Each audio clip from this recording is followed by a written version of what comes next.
175 countries we broadcast in via Armed Forces Radio. No, yes, we're TV and radio. Great to have you along. Sully here, Costa there. Of course, the DTT. TTT! Wow. You guys came ready, didn't you? Get ready. All right. What's the stock pick now? What do you got there? Yeah, come on. Listen, I know you're paying attention. Like what's on the Powell watch? was the one. Powell, yeah. Powell is the one. And Greece is the word, pal. I actually watched that the other night. You watched Greece the other night? I swear to God. Yeah. Sandy. Straight at the drive-in. Yeah, that's right. Me and Jays are watching Beaches. Wind Beneath My Wings song. Not a shocker. Always get me. Not a shocker. There you go. Hey, you just saw the commercial to mCloud Technologies Corp that we played here on the air, and we're actually, he doesn't even know this, we made him a sponsor, didn't even charge him, just because I like what he's doing. Russ McMeekin is the CEO of mCloud Technologies, the stock symbol MCLD, of course, mCloudCorp.com, and of course he is taking, he's talking about the digital transformation of traditional energy industries like oil and gas, and we're talking about creating new tech to mitigate things like methane. When you think methane, I think Costa. No. Methane. Costa. I saw Costa. it coming. I saw it coming a mile away. Russ, what land are you in now? I know you're in a far-off place. Are you not, sir? I'm in Arizona today, but off to Saudi Arabia tomorrow. No, Arizona's a far-off place for us in California. I can tell you that. True. Saudi Arabia tomorrow. Hey, a fantastic commercial. I'm glad you guys sent it over. We're going to start playing that for you every day. Talk about the digital transformation of traditional energy industries like oil and gas, because it's finally come. It's no longer just holes in the ground. It's no longer just leathernecks out there in the open sea working their rigs. Talk about this now.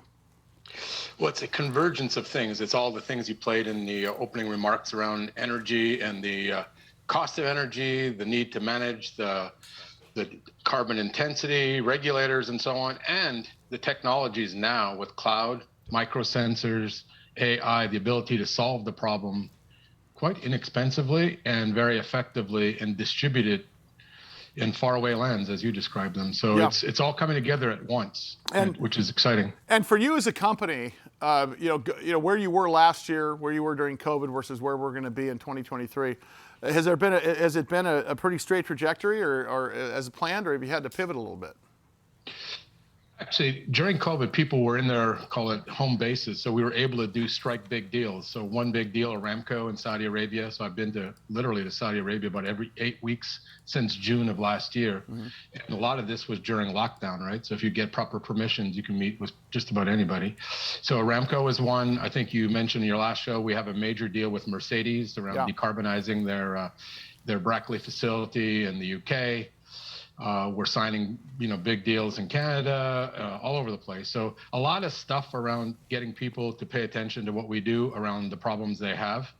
And now you'll see, call it, reportable trajectory as a public company. Yeah, and one of the things I want to talk about is this Mercedes deal, because we're not just talking about Mercedes, we're talking about Petronas, we're talking about open wheel racing, we're talking about Formula One, and you guys got involved in this in a very big way. And it was not just for sponsorship reasons, it was because what you're doing matters in the oil and gas business, and I can't think of a bigger oil and gas business at this point than open wheel and IndyCar. So talk about that a bit. Yeah, so first of all, we mentioned Petronas. They're just like Aramco. They're a state-operated company in Malaysia, and they are a customer. And they're going to be a bigger customer. And I met with the CEO when I was in the UK 3 weeks ago at the Mercedes event. How we started with Mercedes is around the electric vehicle. They want to electrify cars. They have car dealerships. And the relationship started not as a sponsor, but as a EV partner, and then has evolved to sponsorship. It's evolved to, other member companies in the circle of Mercedes, and so it's now basically the who's who of energy is in the Mercedes circle, as customers, users of technology, and promoters of decarbonization. Hey, Russ, I got to ask you, by the way, Russ McMeekin is our guest, CEO of mCloud Technologies Corp. They are publicly traded under MCLD. I got to ask you, this EV business, the electric vehicle charging business, do you guys cross paths there? Is that at the intersection of what you guys are doing? And if so, talk about the future of that, because that seems to be where the next business model is for EV, not just the vehicles, it's about the charging. Well, that's what we do, right? So we optimize the load at a car dealership, for example. So there's an EV charger, there's solar panels, there's peak, there's connection to grid, and there's storage. And you use AI in real time to optimize all the above. Let me rephrase that. I'm talking about home charging and such. Is that ever going to? Is that ever going to? You're ever going to head in that direction? And is what you do at the dealership level, can that be optimized in people's homes? No, well, you need complexity, right? That's a binary thing. You do or you don't, right? And you don't need to be that smart to know that if you charge at midnight, it's cheaper than 4 o'clock in the afternoon, right? So that's a binary thing that does not require AI, right? So think of AI helps you fly to the moon or fly to outer space, but you don't need to have that kind of intelligence to manage your on-off EV charging in your home. Hey, Russ, real quickly, what is the adoption when you guys are out there right now? Is obviously that's a curve that's gone straight up. Everybody wants this now. Are you keeping up with demand? Well, and the EV one's a great question, right? So the storage side of it, the chargers, everything you need in the supply chain, put aside supply chain challenges you hear about on TV all the time. That's obviously a real issue. But I think even if there was no supply chain problem, you still have a demand that's far greater than supply for the reasons you've articulated. And that is EV just kind of came upon, and now it's mass demand, especially in your state, California, especially in the state of New York, where OEMs will not ship you cars unless you can charge them. And dealers have more demand, more sales than they have cars. So you put all that together and you get the perfect storm, right? Hey, yeah, exactly right. Russ, I have to ask you also where the word mandate falls in, because that's going to come into your world very quickly, and that's going to be good for you. When you've got states like California and such, and I won't open up the box around methane. But methane is a mandate. Yeah, methane is a mandate. Yeah. So if you go look up at COP26, a mandate was put in place for Europe. A mandate was stated for the U.S., and that is the reduction of methane in oil and gas and petrochemical facilities. The standard's called LDAR. Our technology, and in fact, one of the initiatives with Aramco is digitizing LDAR. So you got to measure. So leak detection and repair is what it stands for, but that's a mandate.